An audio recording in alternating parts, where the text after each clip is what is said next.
Howdy guys, this is Dan with Danny Aquatics coming to you from the fish room, and we're going to start here with the 275 gallon African cichlid tank, mostly peacocks and haps, and these guys are all doing great.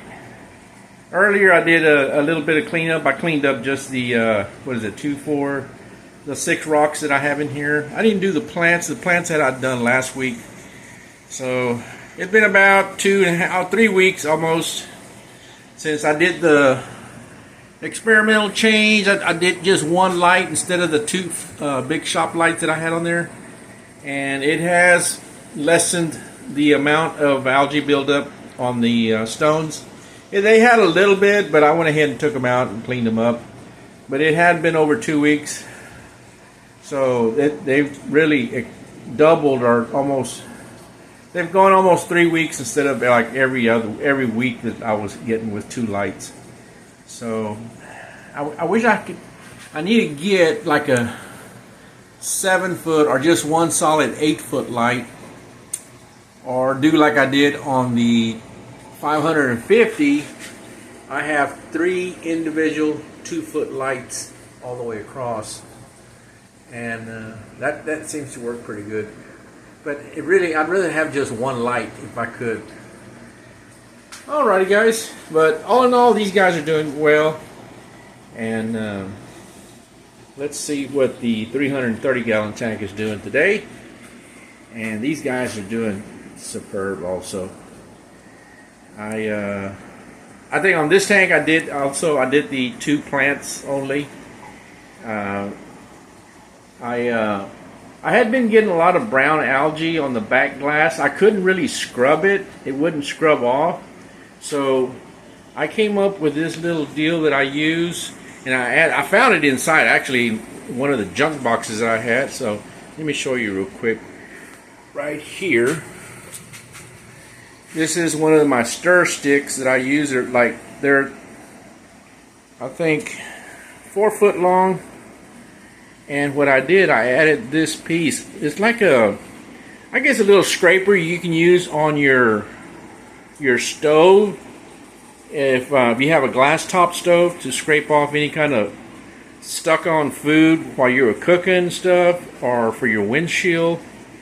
So I just tie wrapped it on here, and I used this because it's got a pretty sharp razor on here. You can get these for your handheld, those razors.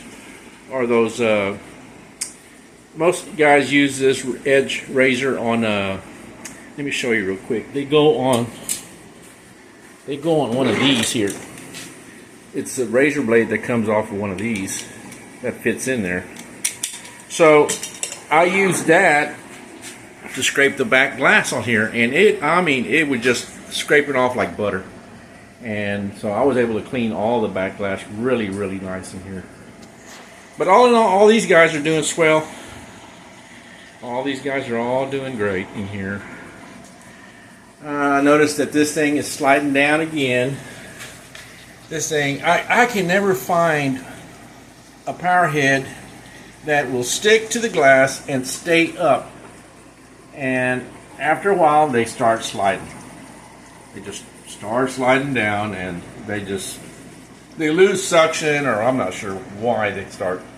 And I've bought decent ones, and they do the same thing, because they're actually pretty good size.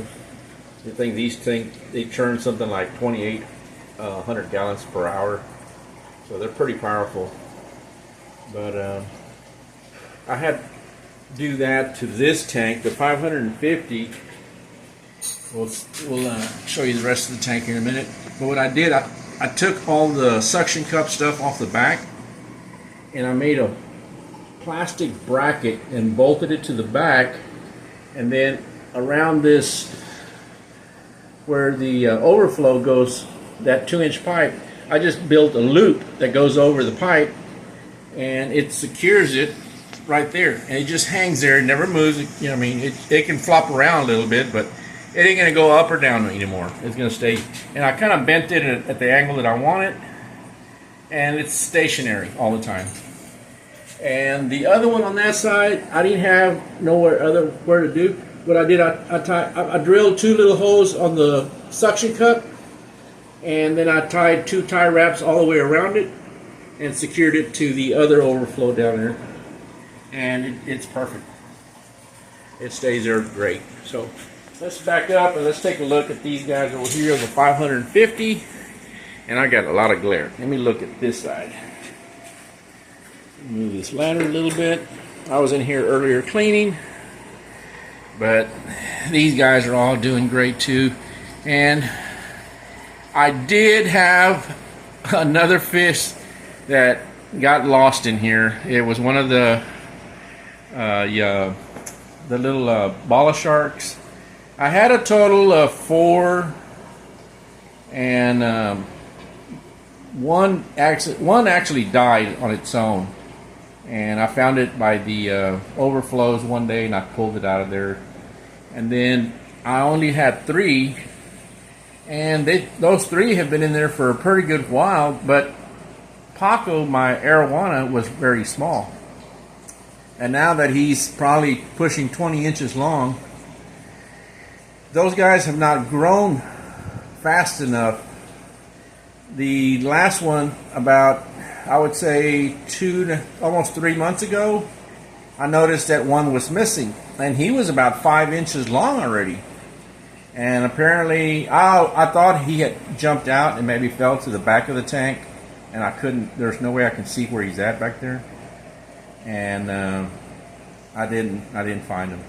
So I had 2 for the last 2 months, and yesterday morning I walked in here, and I noticed that he had a puffy belly, and I said, I better check. Sure enough, he ate one of the other bala sharks. And I try to feed, I usually feed him exactly every day at the same time.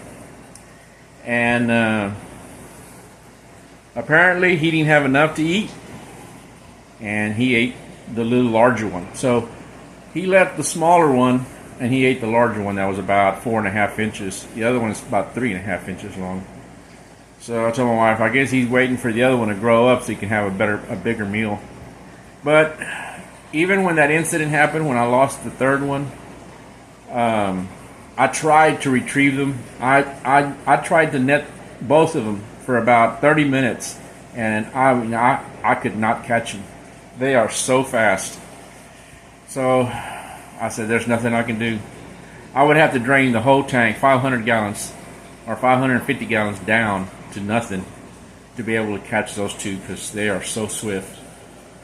So I wish I would have not put them in here, but they were actually my first fish that I had in here when I tested the tank, and I just left them in here. And because everybody else was about the same size, even the Viejas and the Salvinis and all these other fish.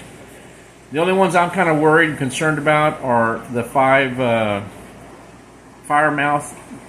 2 of the firemouths have gotten pretty good size, but the other 3 are still lingering behind. And I just pray and hope that they grow a little bit faster, because Paco, the arowana, I have a friend of mine that has one, and he had swallowed a 6 or 7 inch African cichlid, and he had half of it hanging out of his mouth. He couldn't swallow it all the way down, so he had to physically remove the fish from his mouth.